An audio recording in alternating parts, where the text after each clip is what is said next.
Assalamualaikum warahmatullahi wabarakatuh. Saya Muhammad Hasanafi dari kelas 11 siswa 1. Nah, pada pertemuan pertama ini kita akan membahas materi ekonomi nih, kelas 11, tepatnya pendapatan nasional. Ah, apa yang akan kita bahas? Yang pertama itu pengertian pendapatan nasional, dan yang kedua yaitu manfaat perhitungan pendapatan nasional, yang ketiga yaitu faktor-faktor yang mempengaruhi pendapatan nasional, dan yang keempat yaitu komponen-komponen pendapatan nasional. Yuk, simak terus pembahasannya. Nah, untuk materi yang pertama, apa sih itu pendapatan nasional atau pengertian pendapatan nasional? Pendapatan nasional itu berkata lain atau dalam bahasa Inggris yaitu national income, yang artinya keseluruhan pendapatan yang diperoleh semua masyarakat yang tinggal di suatu negara dalam kurun waktu tertentu atau dalam periode waktu tertentu. Nah, untuk yang kedua, kira-kira apa aja sih manfaat perhitungan pendapatan nasional? Nah, di sini ada 4 manfaat perhitungan pendapatan nasional.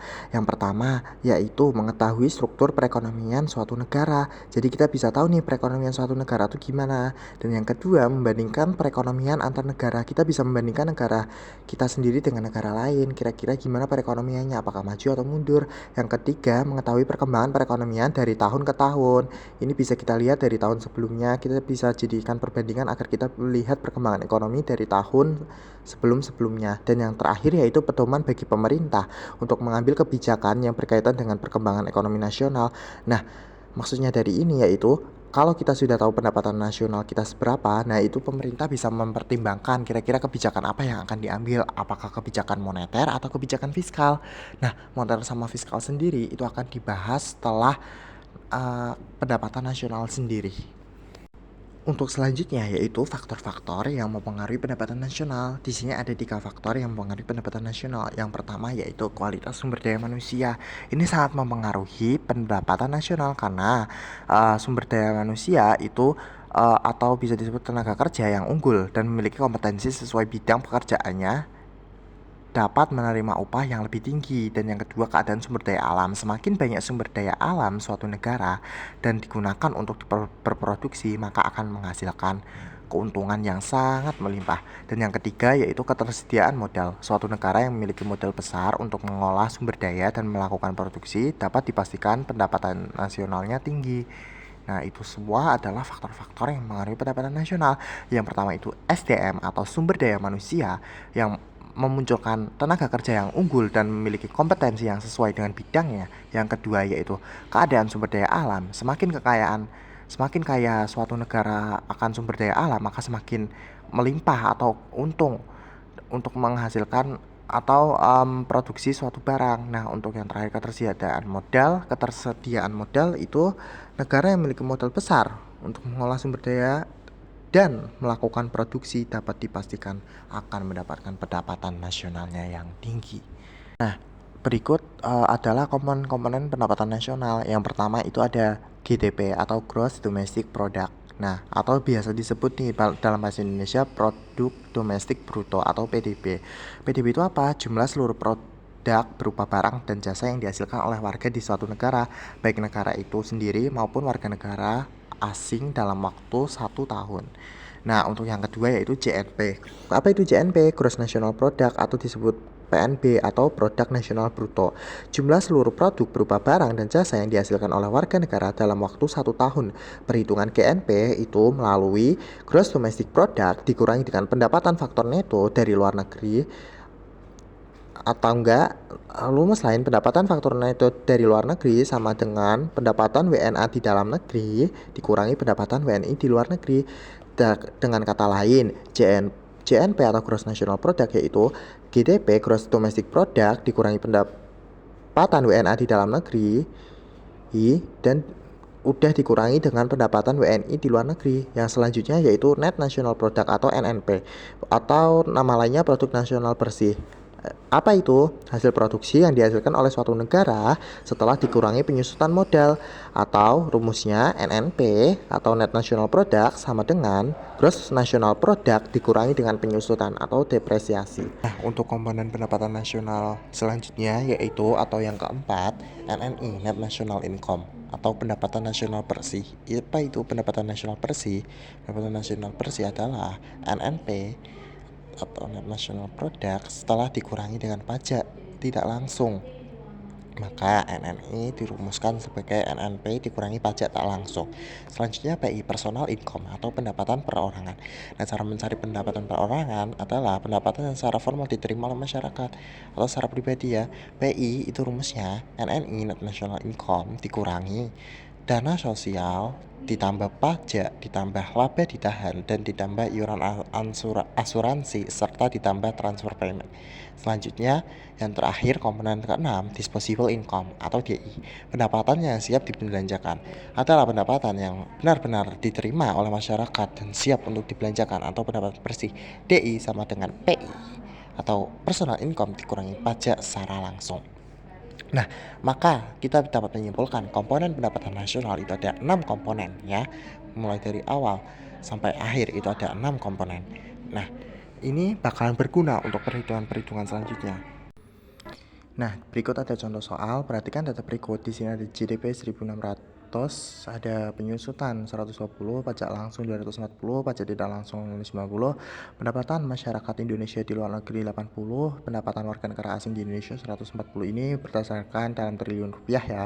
Di sini disuruh nyari NNI atau Net National Income. Di sini NNI rumusnya itu NNP dikurangi pajak tidak langsung, sedangkan NNP belum diketahui, maka kita cari NNP yaitu GNP kurangi penyusutan. GNP belum diketahui, berarti kita pakai GDP kurangi faktornya itu dari luar negeri. Penyelesaiannya GNP kurang sama dengan GDP dikurangi faktornya itu dari luar negeri 1.600 dikurangi 140 dikurangi 80, 1.600 kurangi 60, maka 1.540 triliun. Sedangkan NNP GNP kurangi penyusutan 1.540 triliun dikurangi 120 triliun menjadi 1.420 triliun.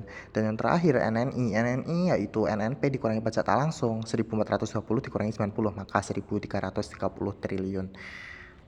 Nah, untuk pertemuan kedua yaitu pendapatan nasional. Di sini kita akan membahas metode perhitungan pendapatan nasional, yang kedua pendapatan per kapita, dan yang terakhir distribusi pendapatan. Nah, metode yang pertama yaitu metode perhitungan atau pendekatan produksi nih.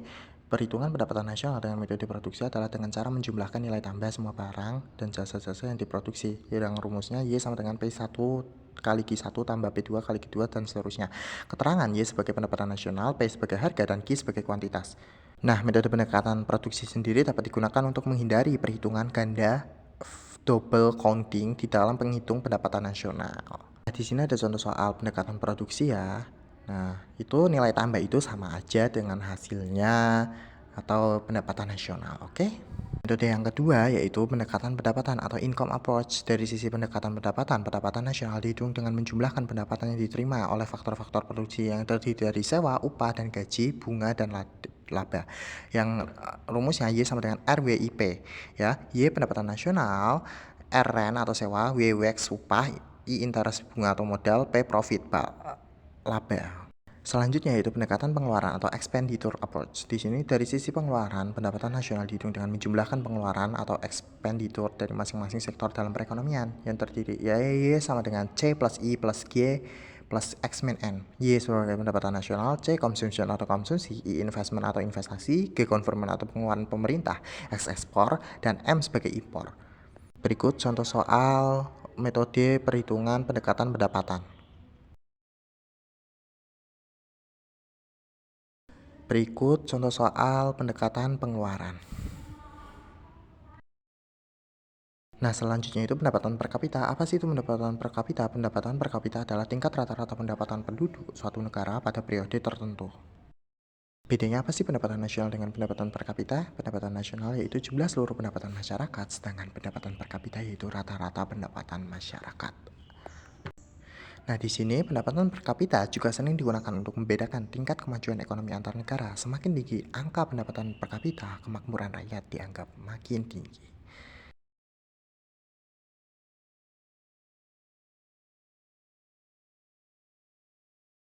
Distribusi pendapatan apa itu? Distribusi pendapatan nasional merupakan unsur penting untuk mengetahui tinggi rendahnya kesejahteraan atau kemakmuran suatu negara, ya. Jadi di sini sangat penting nih, apa itu distribusi pendapatan? Nah, sebelum lanjut kita bahas dulu nih koefisien Gini. Apa itu koefisien Gini? Nah, Ini koefisien yang menunjukkan nih digunakan untuk mengukur tingkat ketimpangan distribusi pendapatan. Distribusi pendapatan yang merata kepada masyarakat akan mampu menciptakan perubahan dan perbaikan suatu negara, seperti peningkatan pertumbuhan ekonomi, pengentasan kemiskinan, mengurangi pengangguran, dan sebagainya. Sebaliknya, distribusi pendapatan itu tidak merata, maka perubahan atau perbaikan suatu negara tidak akan tercapai.